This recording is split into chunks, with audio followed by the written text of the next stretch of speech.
La Plaza de los Omeyas, en el centro de Damasco, se convierte en uno de los escenarios más representativos del fin de la dictadura de Bashar al-Assad.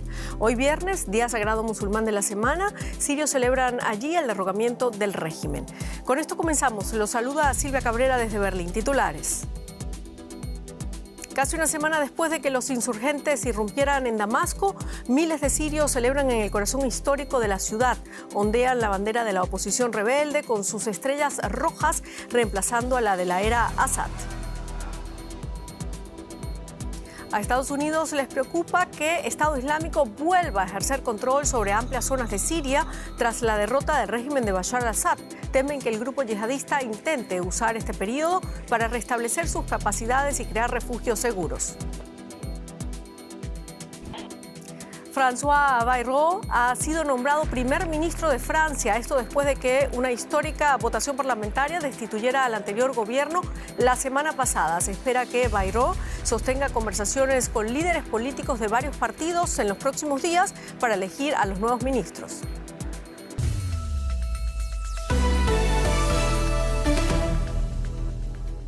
Los musulmanes en Siria celebraron sus primeras oraciones del viernes desde la caída del régimen de Bashar al-Assad. Multitudes se congregaron en la histórica mezquita Omeya de la capital Damasco. Las oraciones siguen a un video publicado por el líder de las fuerzas que encabezaron la ofensiva que finalmente derrocó a al-Assad. Ahmed al-Sharaa, antes conocido como Abu Mohamed al-Jolani, felicitó al pueblo sirio y lo instó a celebrar lo que calificó de victoria revolucionaria. Y nos vamos ahora directamente a Damasco por más información. Joan Cabasés allí para nosotros. Joan, varios miles de fieles tomaron parte en el rezo musulmán de los viernes en la histórica mezquita Omeya y en las afueras hubo además una gran concentración. Tú estuviste allí, cuéntanos lo que ha pasado y qué tan simbólico es esa mezquita y su importancia para los sirios. Bueno, hola, ¿qué tal? Esta mezquita reúne miles de ciudadanos cada viernes, pero hoy era algo más que un viernes de rezo. Tenía también una significación política. Es el primer viernes de rezo después de la caída de Bashar al-Assad y hemos visto unas multitudes politizadas con esta bandera siria con la franja verde que representa la oposición siria en lugar de la franja roja más bien vinculada con el gobierno de al-Assad. Hemos estado allí, como indicáis, y hemos podido constatar las muestras de alegría absoluta por parte de la ciudadanía. Hemos hablado con ciudadanos que se emocionaban en público porque dicen que tienen personas desaparecidas durante la guerra civil y que ahora por lo menos sienten el alivio del fin de Bashar al-Assad. Hemos visto ciudadanos que exigen que haya un tribunal internacional que juzgue tanto a Bashar al-Assad como al resto de su familia y en definitiva en el día de hoy Damasco posiblemente ha visto una de las mayores muestras de unidad social desde lo que va de guerra civil en 13 años. Ahora queda el reto de que esto se estabilice en algún proyecto político. Bueno, Israel ha anunciado además que se va a quedar todo el invierno en el estratégico lado sirio del Monte Hermón, en la zona desmilitarizada de los Altos del Golán. ¿Hay reacciones en Siria por parte del nuevo gobierno? Por parte de las reacciones hay que decir que son inexistentes por ahora. Israel ha lanzado centenares de bombardeos contra Siria, en concreto contra objetivos militares pertenecientes al anterior ejército de Bashar al-Assad. Como contáis, también los tanques están dentro del territorio sirio, a 30 kilómetros de la capital Damasco, donde nos encontramos, pero vemos cómo la milicia convertida en poder, Hayat Tahrir al-Sham, evita por ahora hacer comentarios al respecto. Pero hay que decir que la voluntad israelí de permanecer sobre el terreno en parte de Siria no es una sorpresa para parte de la sociedad siria, que ya se había percatado a través de algunas fuentes de que el ejército israelí estaba desplegando una suerte de búnkeres o bungalows, por decirlo de alguna manera, pequeñas casas que se parecen mucho a la infraestructura que el ejército israelí está también montando en la Franja de Gaza, donde también se sospecha que tiene pensado permanecer más allá de unos cuantos meses, con lo cual hay que ver hasta dónde Israel decide estirar esta ocupación de parte de Siria. Muchísimas gracias, Joan Cabasés, desde Damasco. A vosotros. Y Turquía ha dado cobijo a más de 3 millones de refugiados sirios, más que ningún otro país. Estos exiliados han celebrado el repentino colapso del régimen de Bashar al-Assad y desde entonces miles de ellos han regresado a sus hogares buscando reunirse con sus seres queridos tras casi 14 años de guerra civil. Pero muchos siguen siendo cautelosos sobre qué hacer a continuación y si dejar atrás las vidas que se construyeron en Turquía. Nuestra compañera Julia Han informa desde la población de Reyhanli, en la frontera turca-siria. Mahmoud Halil regresa a Siria con su esposa y su pequeña hija Nadine. Hace fila en este paso fronterizo cerca de la ciudad turca de Reyhanli. Mahmoud huyó de Siria hace 5 años, pero ahora, dice, están impacientes por volver. Hay mucha destrucción en Siria, pero la reconstruiremos. No nos preocupa, lo que importa es que nos hemos librado de Assad. Nuestro país será seguro para nuestros hijos y las generaciones futuras. Como Mahmoud y su familia, miles de sirios se han precipitado a la frontera turca en los últimos días, deseosos de regresar a casa tras muchos años en el exilio. Para la mayoría, cruzar la frontera justo detrás de mí es un camino de ida. Deben renunciar a su permiso de residencia en Turquía y firmar un documento de regreso voluntario, y eso significa que no pueden volver sin más. Es un riesgo que muchos están dispuestos a correr. Las autoridades turcas han intensificado sus esfuerzos para facilitar un retorno más rápido, abriendo pasos fronterizos y aumentando el personal. Y el presidente Erdogan dijo que espera que se marchen más refugiados. A medida que Siria alcance la estabilidad, es de esperar que también aumenten los retornos voluntarios, seguros, dignos y ordenados. Creo y rezo para que el anhelo de 13 años de nuestros hermanos y hermanas sirios por su patria llegue gradualmente a su fin. Erdogan sufre presiones políticas internas para que devuelva a muchos de los 3 millones de refugiados que Turquía acogió tras el inicio de la guerra civil siria. Casi 14 años después, la hospitalidad ha disminuido y muchos turcos, que enfrentan una crisis económica y una elevada inflación, quieren que los sirios regresen lo antes posible. Deberían irse. ¿Por qué? Porque están perjudicando a nuestra economía. Nos han hecho perder nuestros valores y nuestra identidad. No están haciendo ningún bien a nuestro país. El régimen opresor en Siria ha sido desmantelado. Esto es exactamente lo que querían. Así que creo que ya no hay ninguna razón para que se queden aquí. Ya hemos compartido mucho con ellos. Si quieren quedarse, que se queden. Si quieren irse, pueden irse, pero creo que quieren volver. Mohammad Ali Nassif, de 31 años, quiere esperar a ver cómo evolucionan las cosas en Siria antes de tomar grandes decisiones. Huyó de Alepo cuando era adolescente y desde entonces se ha construido una nueva vida aquí en Turquía. Una familia, un restaurante con 40 empleados. Esperamos lograr la democracia en Siria, con un gobierno civil y elecciones libres y justas. Rezamos a Dios para que la situación en Siria mejore, vuelva la estabilidad y nuestra patria sea mejor que nunca, pero ahora mismo nada está claro. De vuelta en el puesto fronterizo, Mahmoud Halil y su familia se dirigen por fin a Siria. De repente, todo debe ir muy deprisa para ingresar en un futuro incierto. Y uno de los principales objetivos de Washington en la era post-Assad en Siria es impedir que resurja el grupo terrorista autodenominado Estado Islámico. El grupo islamista radical surgió en el caos de la guerra civil siria hace una década.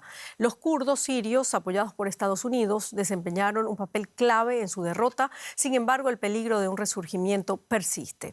El secretario de Estado norteamericano Antony Blinken se encuentra de gira por Oriente Medio. En Ankara aseguró que es imperativo combatir a los yihadistas de Estado Islámico en Siria. Blinken dijo que Estados Unidos ha trabajado muchos años para eliminar el califato territorial, para asegurar de que esa amenaza no reaparezca. Su homólogo turco, Hakan Fidan, aseguró que Turquía está comprometida con lograr la estabilidad en la vecina Siria e impedir que los yihadistas se refuercen. Justo después de que los rebeldes llegaran a Damasco el domingo para derrocar al régimen del presidente Bashar al-Assad, fuerzas estadounidenses realizaron ataques aéreos de precisión en Siria. Como parte de la operación, aviones de combate estadounidenses atacaron más de 75 objetivos, oficialmente como parte de la misión en curso para evitar que el llamado Estado Islámico o ISIS se reconstituya en el centro de Siria. No queremos darle al ISIS la oportunidad de sacar provecho de los acontecimientos. Nada les gusta más que un espacio sin gobierno. Estado Islámico es un grupo terrorista empeñado en establecer un califato mundial. Saltó a la fama en 2014, cuando sus fuerzas aprovecharon la guerra siria para apoderarse de vastas extensiones de territorio. En su punto álgido, en 2014, controlaba aproximadamente un tercio de Siria y el 40% de Irak. Perpetró atentados terroristas en todo el mundo, matando e hiriendo a miles de personas, y destruyó patrimonio cultural a una escala sin precedentes. Las fuerzas kurdas han jugado un papel esencial para ayudar a Estados Unidos y otros países a combatir al ISIS durante más de una década. El territorio y las capacidades militares del grupo fueron en gran medida contenidos e inutilizados en 2019, pero nunca erradicados por completo, ya que muchos yihadistas pasaron a la clandestinidad. En los años posteriores, mientras la guerra civil siria se estancaba, los kurdos, con el respaldo de Estados Unidos, han gestionado prisiones llenas de combatientes acusados de ser terroristas del ISIS. Pero la vecina Turquía ve a los kurdos armados tan cerca de su frontera como una amenaza y ha respaldado nuevos ataques contra ellos en los últimos días. Estados Unidos insiste en que está comprometido con la derrota duradera del ISIS, pero con el cambio de administración que se avecina en Washington, muchos se preguntan si ese compromiso se mantendrá. Lo que la administración Biden pueda fijar como política ahora podría cambiar sin duda tras el 27 de enero, una vez que Trump tome posesión. El propio Trump ha dicho que quiere ver cómo se desarrolla la situación sobre el terreno. No ve necesariamente un papel importante para Estados Unidos, pero ¿significará eso que retira sus tropas? Unos 900 soldados estadounidenses están estacionados actualmente en el este de Siria. La pregunta es ahora, ¿por cuánto tiempo más? Y ampliamos la información ahora con José Díaz Briceño en Washington. José, alrededor de 900 efectivos estadounidenses permanecen en Siria como parte de una coalición anti-ISIS. ¿Se quedarán allí en Siria a pesar de los movimientos políticos que hemos visto en los últimos días? ¿Se sabe cuál será la estrategia de Washington al respecto? Funcionarios del Pentágono en distintos niveles han expresado que esas alrededor de 900 fuerzas, incluyendo algunos asesores de entrenamiento militar, no se retirarán, al menos por el corto plazo, de la zona de Siria. Esto porque consideran que los objetivos del Estado Islámico aún deben de ser combativos para evitar su resurgimiento. Apenas hay que recordar, hace solo unos días, fuerzas estadounidenses lanzaron decenas de ataques contra posiciones del Estado Islámico todavía en territorio sirio, y sin embargo hay que decir en estos momentos el secretario de Estado Antony Blinken está viajando por toda la región justamente buscando compromisos de aliados como Irak y Turquía para evitar justamente el resurgimiento de estas fuerzas islámicas extremas. Y hay que decir, hay 9.000 combatientes de Estado Islámico que, de acuerdo con el Congreso estadounidense, están aún bajo control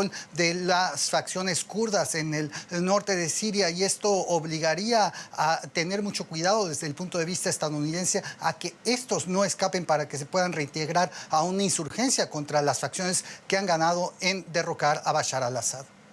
Bueno, pero pronto la Casa Blanca va a cambiar de manos. Trump dijo ya que Estados Unidos no debe involucrarse en Siria, que esta no era una lucha estadounidense. Lo dijo antes de que los rebeldes tomaran el control del país. ¿Qué opinan los republicanos en el Congreso? ¿Puede cambiar, por ejemplo, la posición de Trump ahora que Assad ha sido derrocado? Sin duda, el apetito aquí en el Congreso estadounidense, particularmente entre los republicanos y entre los propios funcionarios de una futura administración Trump, es que Estados Unidos debe evitar involucrarse en más conflictos internacionales. Esto habla de una política aislacionista que fue básicamente triunfadora en esta elección presidencial de noviembre. Y sin embargo, hay que decir que lo que preocupa más a muchos observadores aquí en Washington es el que Trump decida dejar de apoyar a los kurdos que han servido de soldados contra el Estado Islámico en el norte de Siria y dejar que Turquía pueda acabar con ellos. El ministro de Exteriores turco ha dicho que la eliminación de estos combatientes kurdos es una de sus prioridades, y eso es algo que deberá resolver la administración Trump, pues si el Estado Islámico está muy debilitado, en buena parte se debe a ellos. Hay que decir que el propio expresidente Trump ha dicho que él se enorgullece de haber acabado con el Estado Islámico, al menos en su versión más potente. Muchísimas gracias, José Díaz Briceño, desde Washington.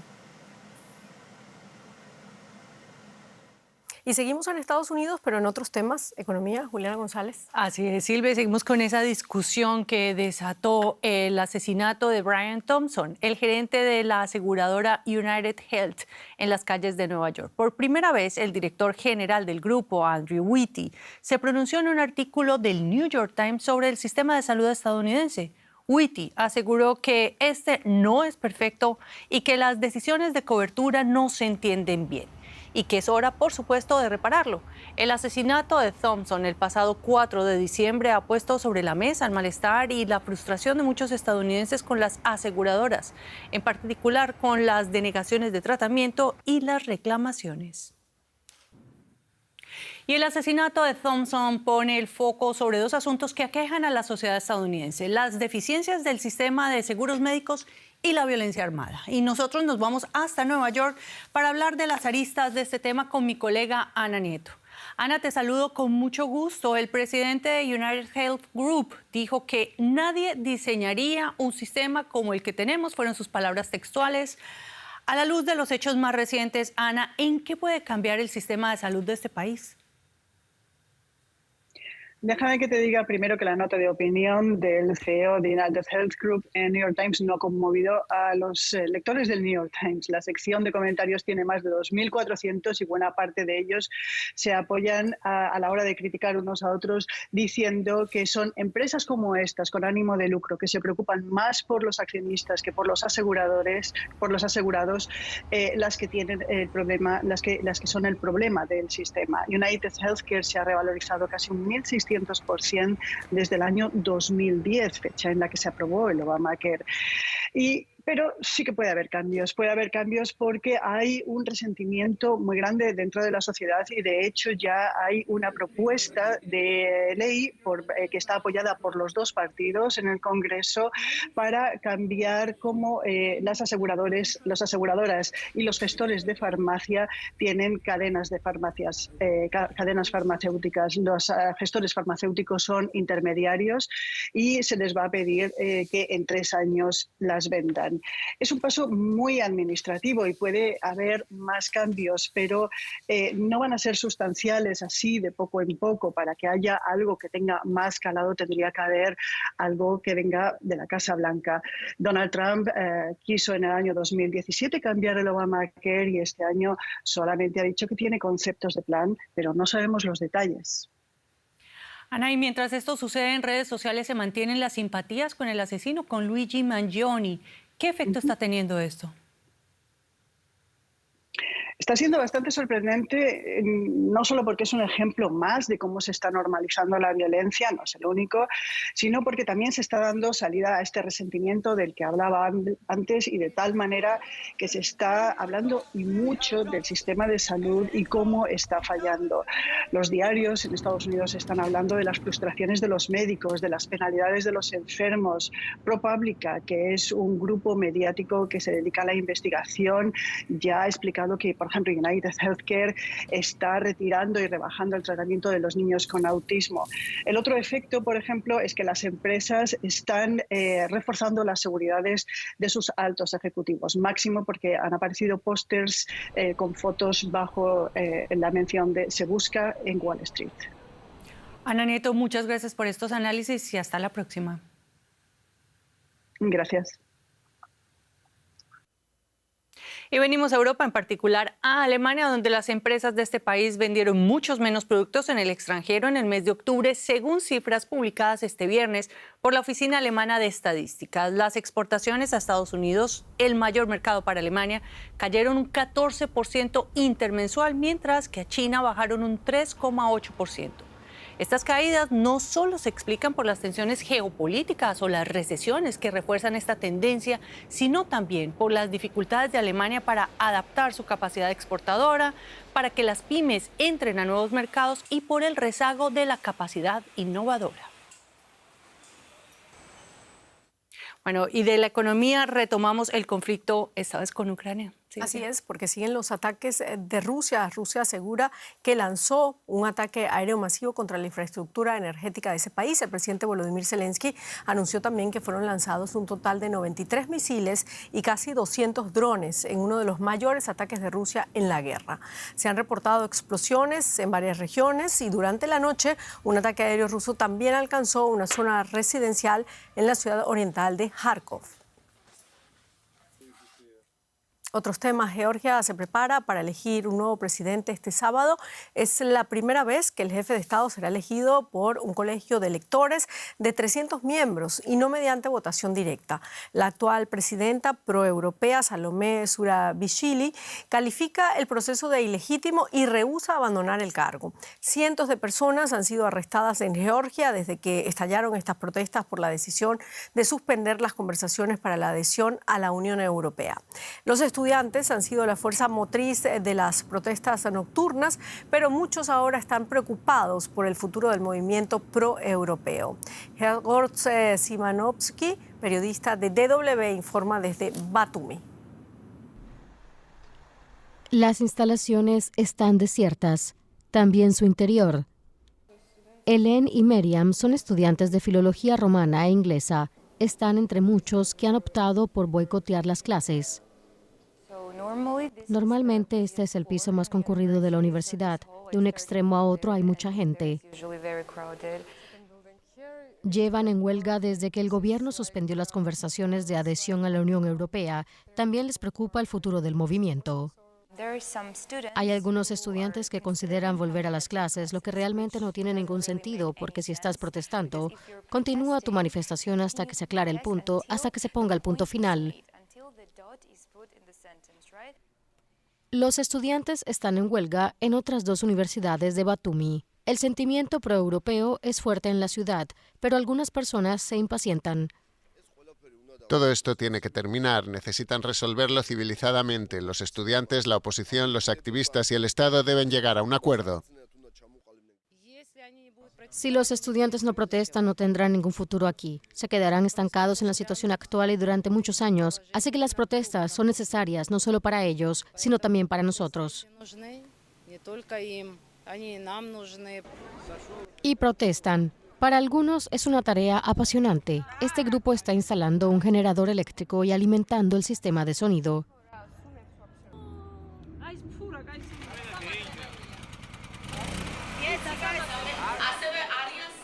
Para otros, las protestas ya son una rutina, mientras el gobierno se mantiene firme.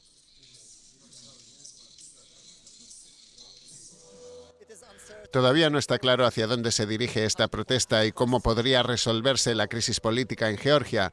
Aquí en Batumi la gente se reúne todas las noches, pero empiezan a cansarse. Todos los ciudadanos georgianos que ahora protestan a diario empiezan a sentirse cansados, incluso impotentes. Pero cada uno de nosotros comprende que no tenemos otra opción.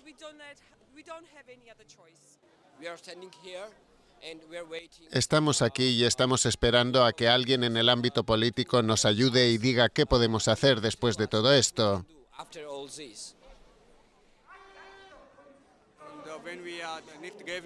Si no ganamos, creo que yo y mi generación, los jóvenes, abandonaremos Georgia. Helene y Meriam también están aquí. Siento que es algo a lo que ya nos hemos acostumbrado. Simplemente no quiero que la gente se canse. No me voy a cansar. No quiero imaginar ningún otro final que no sea que las manifestaciones sean efectivas. Los georgianos que salen a protestar no están dispuestos a dar marcha atrás. Y en Francia, el presidente Emmanuel Macron nombró el viernes a su aliado centrista François Bayrou como primer ministro en un esfuerzo por abordar la profunda crisis política de ese país, después de que una histórica votación parlamentaria destituyera al anterior gobierno la semana pasada. Bayrou tiene una gran tarea: restaurar la estabilidad en Francia. En los próximos días se va a reunir con líderes políticos de varios partidos para formar gobierno. Fue una ceremonia tradicional y fastuosa, pero nada excepcional en estos días. François Bayrou se convirtió en el cuarto primer ministro de Francia este año. El último gobierno lo derribó el presupuesto de 2025. Creo que la cuestión del endeudamiento del Estado también es una cuestión moral, no es solo una cuestión financiera.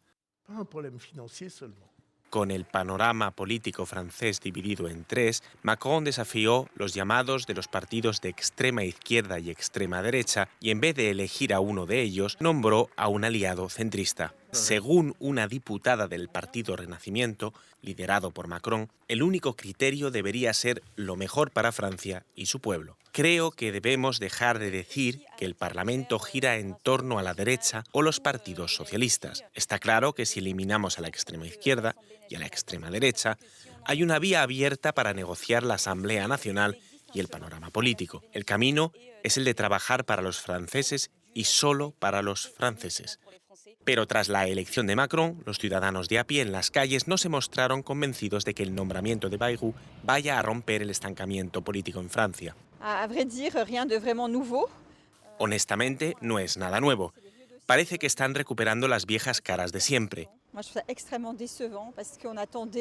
Es muy decepcionante, porque realmente esperábamos algo diferente del presidente, en lugar de poner a una serie de viejos al frente del gobierno. Entonces sí, es una gran decepción.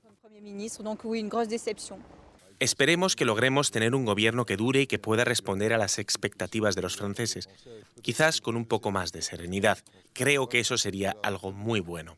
La Constitución francesa prohíbe nuevas elecciones en el plazo de un año, y Macron ha prometido cumplir su mandato completo, que finaliza en 2027. Francia todavía necesita aprobar un presupuesto para 2025 en un plazo de apenas 2 semanas. Hay pocas posibilidades de una Navidad pacífica para los políticos franceses y para el pueblo francés en general.